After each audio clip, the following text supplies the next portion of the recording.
తేజ సజ్జా Hanuman Mirai సినిమాలతో pan India success సాధించి mid range హీరోలో top కి చేరుకున్నాడు.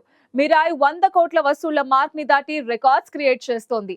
ఇప్పుడు తేజ తన తొలి చిత్రం zombie Reddy Hanuman Mirai sequels తో రాబోతున్నాడు. తేజ సజ్జా ప్రస్తుతం సూపర్ హీరోగా మారిపోయాడు. గతేడాది సంక్రాంతికి హనుమాన్ సినిమాతో భారీ పాన్ ఇండియా సక్సెస్ అందుకున్నాడు అతను.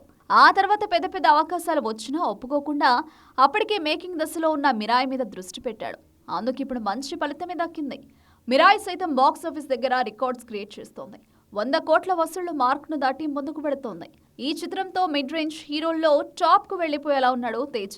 అతను ఫ్యూచర్ ప్రాజెక్టుల విషయంలోనూ జాగ్రత్తగా అడుగులు వేస్తున్నాడు. తర్వాత ఎలాంటి సినిమాలు చేయాలనే మీమాంస లేకుండా తాను చేసిన 3 సక్సెస్ఫుల్ చిత్రాల సీక్వెల్స్ తోనే అతను రాబోతున్నాడు. తేజ హీరోగా నటించిన తొలి చిత్రం జాంబీ రెడ్డి. అప్పటికి తనకు ఎలాంటి ఇమేజ్ లేదు. సినిమా కూడా మోస్తరుగా ఉంటుంది.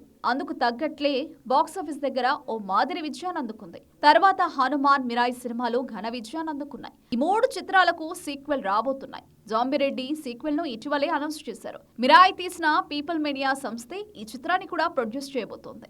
ప్రసాద్ వర్మ ఈసారి కథకుడి పాత్రకి పరిమితమవుతున్నాడు. దర్శకుడు ఎవరన్నది ఇంకా సస్పెన్స్ గానే ఉంది. హనుమాన్ కు సీక్వెల్ ప్రకటించి చాలా కాలమైంది. కానీ సెట్స్ మీదకు వెళ్లడంలో ఆలస్యం జరుగుతోంది.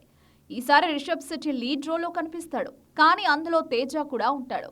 మరోవైపు మిరాయ్ సినిమాకి సీక్వెల్ ఉంటుందని సినిమాలో హింట్ ఇచ్చారు. ముందు నుంచే ఈ దిశగా ప్లానింగ్ ఉన్నప్పటికీ మిరాయ్ ఫలితాన్ని బట్టి ముందుకు వెళ్లాలనుకున్నారు. కార్తిక్ ఘట్టమనేని చివరి చిత్రం ఈగల్ ఫ్లాప్ కావడంతో మిరాయ్ సీక్వెల్ గురించి ముందే ప్రకటించి ఇబ్బంది పడడం ఎందుకనుకున్నారు. ఈ సినిమా సక్సెస్ అయింది కాబట్టి జైత్రేయ పేరుతో సీక్వెల్ చేయడానికి ఎవరికీ అభ్యంతరం లేదు. హీరో, దర్శకుడు, నిర్మాత ముగ్గురూ రెడీ. జైత్రేయలో రాణా దగ్గుపాటి విలన్ పాత్రలో చేయబోతున్నాడు. ఈ 3 సీక్వెల్స్ తో తేజ 3-4 బిజీగా ఉండబోతున్నాడు. కాబట్టి కొత్తగా వేరే సినిమాలేవి అనౌన్స్ అయ్యే అవకాశాలు లేవు.